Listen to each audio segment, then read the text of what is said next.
Et si un seul événement pouvait bouleverser l'équilibre du Moyen-Orient comme jamais auparavant? Imaginez une alliance longtemps jugée impossible, réunissant des forces qui semblaient autrefois opposées et qui pourraient changer la donne de manière spectaculaire. Aujourd'hui, cette idée semble prendre vie sous nos yeux, transformant des scénarios que l'on croyait improbables en une réalité intrigante. Avant de plonger dans cette histoire fascinante, prenez un instant pour soutenir cette chaîne. Likez la vidéo si vous souhaitez comprendre davantage, partagez-la pour faire réfléchir autour de vous et laissez un commentaire. Dites-nous simplement, selon vous, qu'est-ce qui peut vraiment apporter une paix durable au Moyen-Orient? Votre avis compte et peut inspirer le dialogue. Aujourd'hui, nous vous proposons une plongée dans une analyse géopolitique spéculative, une exploration de scénarios qui pourraient transformer le paysage du Moyen-Orient. Cette histoire imagine des alliances et des événements qui, dans la réalité, restent improbables, mais elle sert à réfléchir sur les dynamiques régionales, les interactions entre différents acteurs et les conséquences possibles sur les populations. Il est important de souligner dès le départ que tout ce récit est une fiction éducative. Les personnages, lieux et événements sont imaginaires et ne doivent pas être interprétés comme des faits réels. L'objectif n'est pas de provoquer, ni de juger, mais de susciter la réflexion et la discussion sur des enjeux complexes en donnant à chacun les moyens de comprendre les mécanismes qui façonnent la région.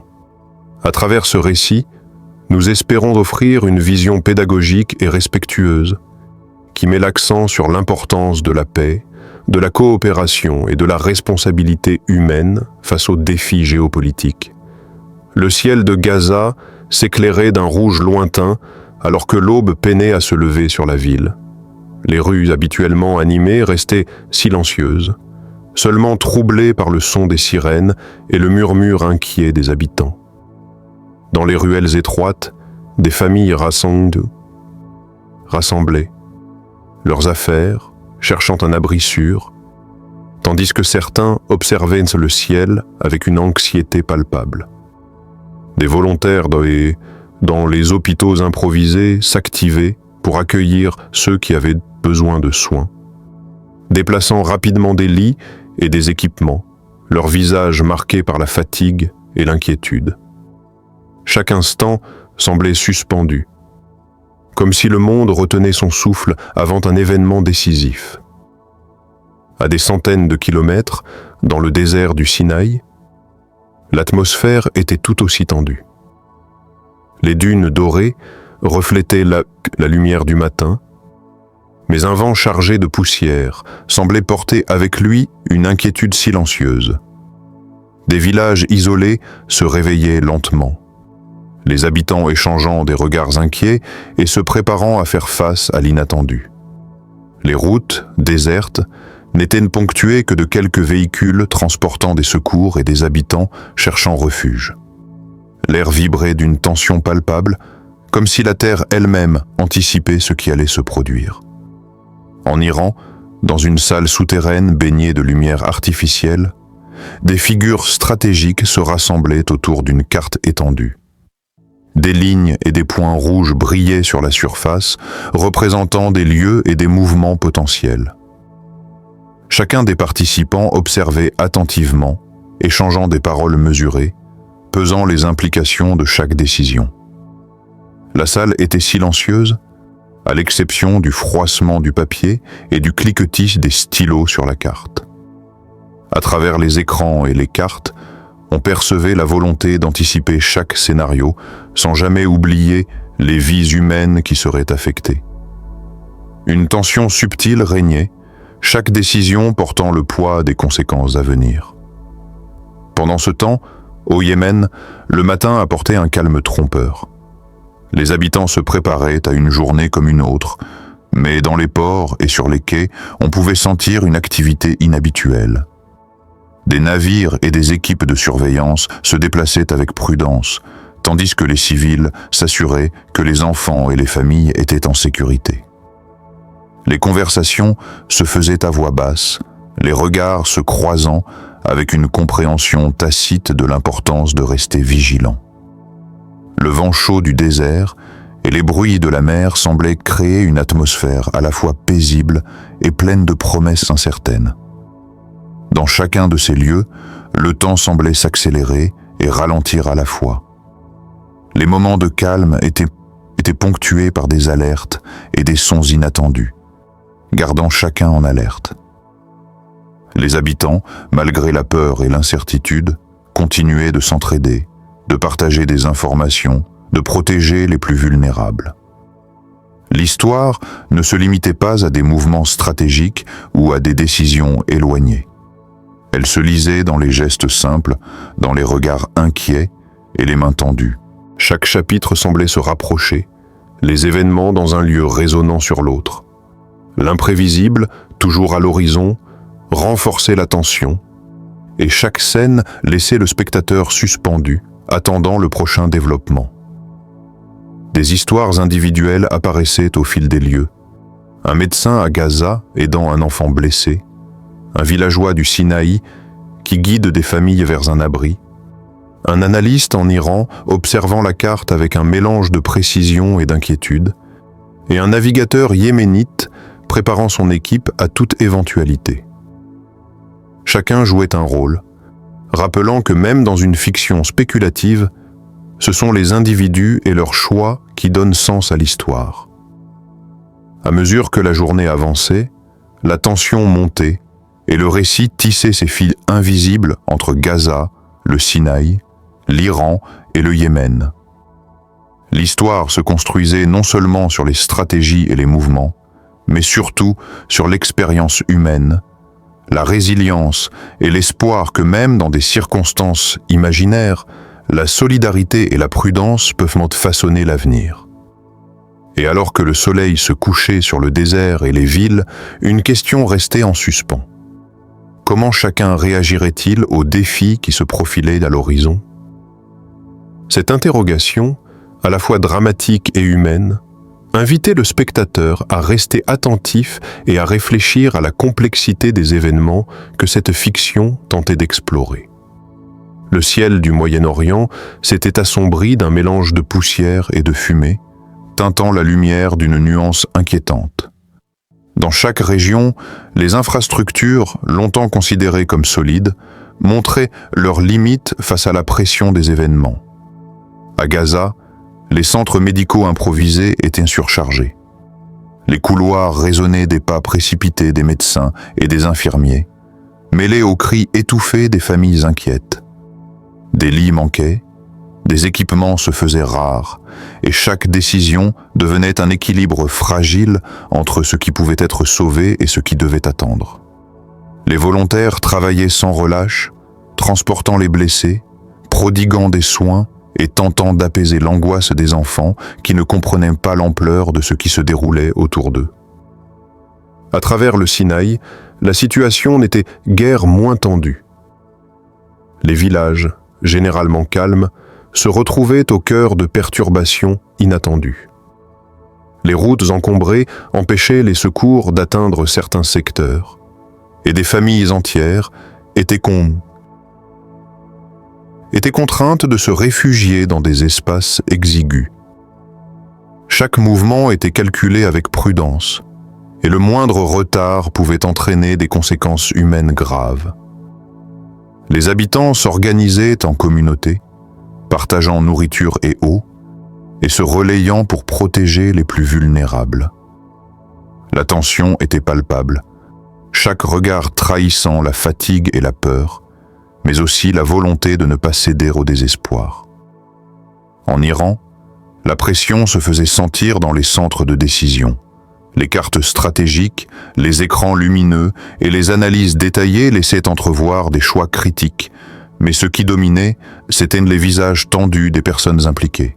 Chaque calcul, chaque mouvement de force, même dans cette fiction spéculative, était lié aux vies humaines qui pourraient en être affectées.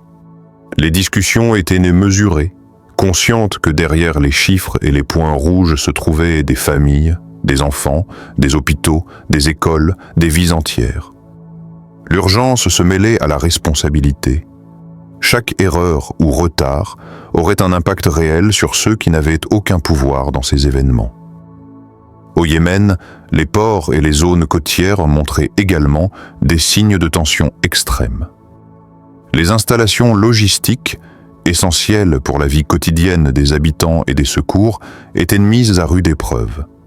Les équipes de surveillance et de coordination travaillaient sans relâche, guidant les habitants vers des abris sûrs, surveillant les routes maritimes et terrestres, et s'assurant que les chaînes d'approvisionnement ne s'interrompent pas totalement.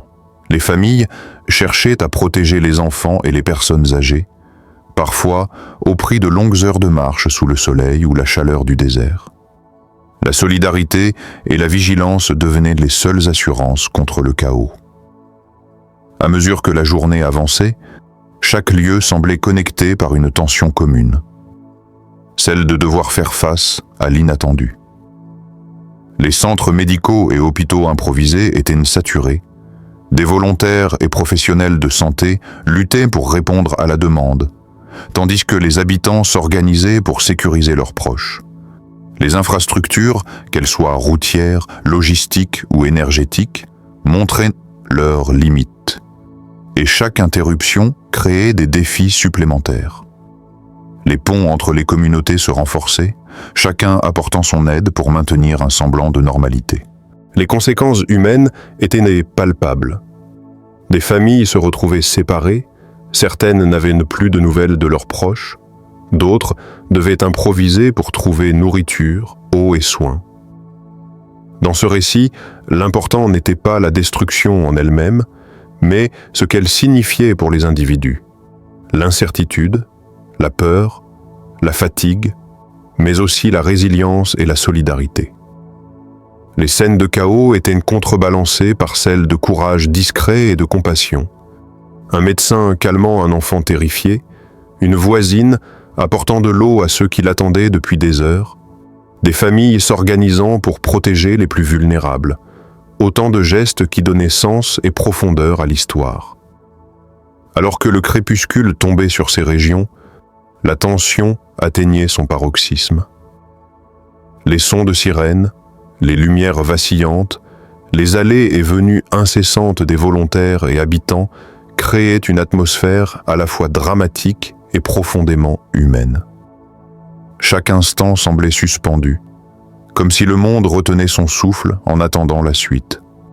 Et pourtant, malgré la peur et l'incertitude, il y avait une constante. La volonté de survivre, de protéger et de préserver ce qui pouvait encore l'être. Dans cette fiction spéculative, l'apogée ne résidait pas dans les affrontements ou la destruction, mais dans la manière dont les êtres humains ordinaires et vulnérables faisaient face aux épreuves. L'attention se portait sur leur choix, leur courage et leur capacité à rester solidaires, même face à des situations imprévisibles et difficiles. Ce climax, intense et immersif, laissait le spectateur suspendu, conscient que chaque décision, chaque mouvement, chaque acte de compassion pouvait avoir un impact durable, et que, derrière toute stratégie ou infrastructure, ce sont les vies humaines qui comptent vraiment. Alors que le soleil se couchait sur le Moyen-Orient, laissant derrière lui des paysages marqués par l'ombre des événements imaginés dans cette histoire, une réflexion plus profonde s'imposait. Les scènes de villes secouées, de centres médicaux surchargés et de familles préoccupées ne sont pas simplement des images de fiction. Elles symbolisent les réalités humaines qui se cachent derrière chaque conflit, chaque tension ou crise géopolitique. Elles nous rappellent que quelle que soit la complexité des stratégies et des alliances, ce sont toujours les individus, les enfants, les parents, les soignants, les voisins, qui ressentent les conséquences de ces décisions et que leur sécurité, leur dignité et leur avenir sont ce qui importe le plus. Dans cette histoire, nous avons suivi des habitants de Gaza, du Sinaï, d'Iran et du Yémen, tous confrontés à des choix difficiles et à des circonstances qui échappent à leur contrôle. Leur humanité, leur courage discret et leur solidarité face à l'incertitude nous rappellent qu'au-delà des cartes et des plans, ce sont les êtres humains et leurs actions qui donnent un sens à la vie. Cette narration nous invite à observer le monde avec empathie, à comprendre que la responsabilité humaine dépasse les frontières et que la paix n'est pas seulement l'absence de conflit, mais un effort constant pour protéger et soutenir ceux qui sont vulnérables. Il est essentiel de souligner que cette narration est fictive, mais ses leçons sont bien réelles. Loin de vouloir choquer ou provoquer, ce récit cherche à inspirer une réflexion sur les valeurs universelles qui peuvent guider nos sociétés. La paix, l'entraide et la solidarité sont des choix que nous pouvons faire, même face à des situations complexes ou incertaines. Chacun d'entre nous a un rôle à jouer, que ce soit par nos actions quotidiennes, par notre engagement dans nos communautés ou par la manière dont nous transmettons des messages de compréhension et de respect. À travers ce récit, nous comprenons que l'avenir des enfants dépend largement des décisions que nous prenons aujourd'hui. Chaque geste de compassion, chaque effort pour protéger les plus vulnérables et chaque initiative pour favoriser le dialogue plutôt que la division contribuent à bâtir un monde où ils pourront grandir en sécurité, avec des opportunités de développement et d'épanouissement. Les enfants qui observent, écoutent et apprennent de nos choix héritent de ces leçons. Ils apprennent que la paix demande de la vigilance, de la patience et de la responsabilité. Nous avons également vu que les infrastructures, qu'elles soient médicales, éducatives ou logistiques, jouent un rôle crucial dans le maintien de la stabilité. Mais au-delà des bâtiments et des routes, ce sont les relations humaines, la coopération et la solidarité qui assurent véritablement la résilience des communautés. Même dans cette fiction spéculative, ce constat demeure. La force réelle ne réside pas dans les stratégies ou les ressources, mais dans notre capacité à protéger, à soutenir et à nous soucier des autres. C'est pourquoi il est important de garder à l'esprit que derrière chaque événement, réel ou imaginé, se trouvent des vies humaines. Derrière chaque rapport, chaque image ou chaque scénario hypothétique, il y a des familles qui attendent, des enfants qui observent, et des individus dont l'avenir dépend de notre sagesse collective. La compassion, l'attention et la réflexion deviennent alors non seulement des vertus personnelles, mais des instruments essentiels pour construire des sociétés plus justes et plus sécurisées. Nous vous invitons, vous qui suivez cette chaîne et ce récit, à réfléchir à la manière dont vous pouvez contribuer à un monde meilleur. Même de petites actions peuvent avoir un impact significatif. Partager des messages de paix et de réflexion, aider ceux qui sont dans le besoin autour de vous, dialoguer avec respect et ouverture. Ce sont ces gestes qui font la différence et qui assurent que les leçons tirées de récits, qu'ils soient fictifs ou inspirés de faits réels, ne restent pas théoriques, mais deviennent des principes vivants dans nos vies. Si vous avez trouvé cette histoire utile et que vous souhaitez soutenir sa diffusion, nous vous encourageons à liker la vidéo, à la partager avec vos proches et à contribuer à la diffusion de messages positifs et éducatifs. Chaque partage, chaque commentaire, chaque réflexion contribue à construire un espace où la paix, la solidarité et la compréhension mutuelle peuvent se développer. Ensemble, nous pouvons faire circuler des idées qui favorisent le dialogue plutôt que la division, et la compassion plutôt que l'indifférence. Enfin, souvenons-nous que chaque récit, même fictif, peut nous rappeler l'importance de nos choix et de notre responsabilité collective. Nous avons tous la capacité de construire un futur plus sûr et plus juste pour les générations à venir. Les leçons de cette histoire, la valeur de la paix, la fragilité de la vie humaine et la force de la solidarité sont universelles et intemporelles. Que cette narration soit un rappel constant que, dans un monde complexe et souvent imprévisible, la compassion et la responsabilité humaine sont les véritables piliers sur lesquels reposent l'avenir et l'espoir des enfants.